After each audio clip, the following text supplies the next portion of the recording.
Hello everyone, welcome to Shweta's home kitchen. ఈరోజు నేను prepare చేయే recipe వచ్చేసి పన్నీర్ బిర్యానీ అండి. పన్నీర్ లవర్స్ కోసం ఎంతో టేస్టీగా, పర్ఫెక్ట్గా రెస్టారెంట్ స్టైల్లో ఇంట్లోనే ఎలా ప్రిపేర్ చేసుకోవాలో చూసుకుందాం. నేను చెప్పే చిన్న చిన్న టిప్స్ని ఫాలో అవుతూ చేయండి. చాలా టేస్టీగా, పర్ఫెక్ట్గా వస్తుంది. సో ఇప్పుడు లేట్ చేయకుండా పన్నీర్ బిర్యానీని ఎలా ప్రిపేర్ చేసుకోవాలో చూసుకుందాము. సో స్టవ్ మీద ఒక కడాయి పెట్టేసి అందులో కొంచెం నూనె యాడ్ చేయండి. యాడ్ చేసిన తర్వాత పన్నీర్ ముక్కల్ని ముందుగానే కట్ చేసి పెట్టుకున్నాను. సో అవి కూడా యాడ్ చేసేసాను.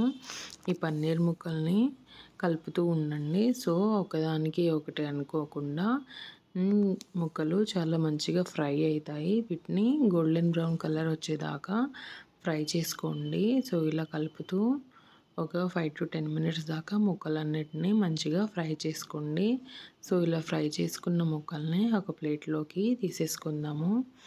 ఇక్కడ నేను ముందుగానే కట్ చేసి పెట్టుకున్న ఒక 2 ఆనియన్స్ని నిలువుగా కట్ చేసుకొని ఆనియన్స్ని కూడా ఇక్కడ ఫ్రై చేసుకుందాము. ఈ ఆనియన్స్ని కూడా గోల్డెన్ కలర్ వచ్చేదాకా ఫ్రై చేసుకుందాము. సో ఫ్రైడ్ ఆనియన్స్ అనేవి బిర్యానీలోకి చాలా బాగుంటాయండి. ఫ్రైడ్ ఆనియన్స్ వల్ల బిర్యానీ టేస్ట్ అనేది చాలా ఇంక్రీజ్ అవుతుంది. సో అలా మనము ఫ్రై ఆనియన్స్ని కూడా ముందుగానే ఫ్రై చేసుకొని పెట్టుకుందాము. సో ఇప్పుడు నేను ఒక గిన్నె తీసుకొని అందులో 1.5 గ్లాసు బాస్మతి రైస్ని శుభ్రంగా కడిగి అందులో ఒక 3-4 గ్లాసెస్ వాటర్ని యాడ్ చేసేసాను.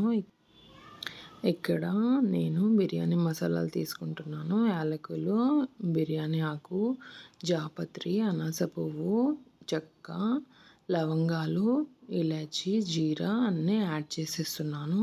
సో ఇలా యాడ్ చేసేసిన తర్వాత ఇందులోనే కొద్దిగా నూనె కూడా యాడ్ చేసేసి మసాలాలన్నీ రైస్లో కలిసేటట్టు ఒక 3 to 4 టైమ్స్ మంచిగా కలిపేసి ఈ రైస్ని ఒక 75% దాకా ఉడకనివ్వాలి ఫ్రెండ్స్. సో 75% ఉడికితే చాలు.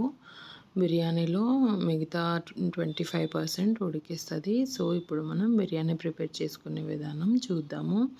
ముందుగా ఒక పెద్ద కడాయి, మందంగా ఉన్న కడాయిని తీసుకొని అందులో నూనె యాడ్ చేసి ఇక్కడ కూడా హోల్ గరం మసాలాస్ని యాడ్ చేయాలి. ఇక్కడ చెక్క, అనాస పువ్వు, యాలకులు, ఇలాచి, జీరా, బిర్యానీ ఆకు, జాపత్రి, మిరియాలు అన్నీ యాడ్ చేసేసి వీటిని ఒక 2 మినిట్స్ దాకా ఫ్రై అవ్వనివ్వాలి. ఇవి మంచిగా ఫ్రై అవుతేనే మనకి బిర్యానీ స్మెల్ అనేది, ఆ టేస్ట్ అనేది చాలా బాగా వస్తుంది. సో ఇలా వీటిని 2 మినిట్స్ పాటు ఫ్రై అవ్వనివ్వాలి.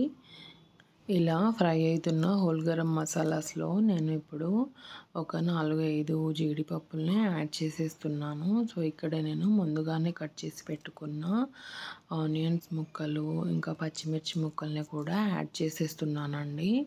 ఇవి కూడా ఒక 2 మినిట్స్ పాటు మనము కలుపుకుంటూ వేగనివ్వాలి. ఇవి కూడా వేగిన తర్వాత ఒక 2 మినిట్స్ దాకా వీటిని వేగనివ్వాలి. ఇలా కలుపుకుంటూ ఉండాలండి. ఇక్కడ నేను కొద్దిగా పుదీనా, కొద్దిగా కొత్తిమీరని కూడా యాడ్ చేసేస్తున్నాను. ఇప్పుడు నేను దీనికోసం ఇవి కూడా కలుపుకున్న తర్వాత దీనికోసం నేను ముందుగా గ్రేవీని ప్రిపేర్ చేసి పక్కన పెట్టుకున్నానండి. ఒక 2 టమాటాలు, ఒక 2 పచ్చిమిర్చి, అల్లం వెల్లుల్లి యాడ్ చేసి నేను పేస్ట్ని ప్రిపేర్ చేసుకొని ముందుగానే పక్కన పెట్టుకున్నాను. ఇప్పుడు నేను ఆ పేస్ట్ని యాడ్ చేసేస్తున్నా.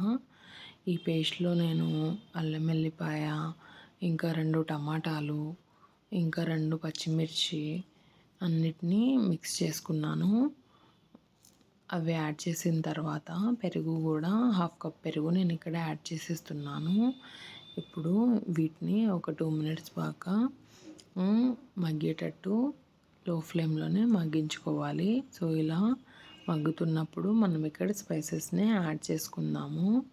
ఇక్కడ నేను హాఫ్ టీ స్పూను పసుపు, 1 టీ స్పూన్ కారం, 1 టీ స్పూన్ ధనియా, 2 tea spoon garam masala, 2 tea spoon salt add చేసేసి ఆ మసాలాలన్నిటినీ మంచిగా కలుపుకుంటున్నాను. ఇలా మసాలాలన్నిటినీ మంచిగా కలుపుకున్న తర్వాత మనము ఆల్రెడీ ఫ్రై చేసి పెట్టుకున్న పన్నీర్ ముక్కల్ని కూడా నేను ఇక్కడ యాడ్ చేసేస్తున్నాను. వాటిని కూడా మంచిగా పన్నీర్ ముక్కల్ని అన్నీ కలిపేటట్టు మంచిగా కలుపుకుంటున్నాను. ఇలా ఒక 5-10 మినిట్స్ కలుపుకున్న తర్వాత ఇప్పుడు రైస్ చూద్దామండి. రైస్ కూడా 75% ఉడికిపోయింది. ఇప్పుడు మనము బిర్యానీలోకి రైస్ వేసే టైం వచ్చేసింది. రైస్ కూడా మంచిగా 75% ఉడికిపోయింది.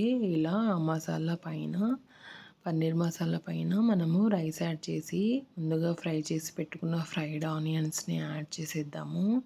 ఇక్కడ పుదీనా కొత్తిమీర కూడా నేను యాడ్ చేసేసాను.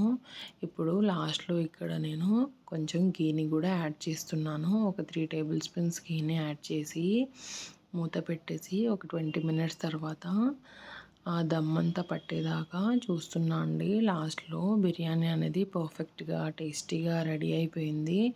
చాలా బాగుందండి బిర్యానీ. మీరు కూడా కంపల్సరీ ట్రై చేసి టేస్ట్ ఎలా ఉందో కామెంట్స్లో చెప్పండి. Thanks for watching.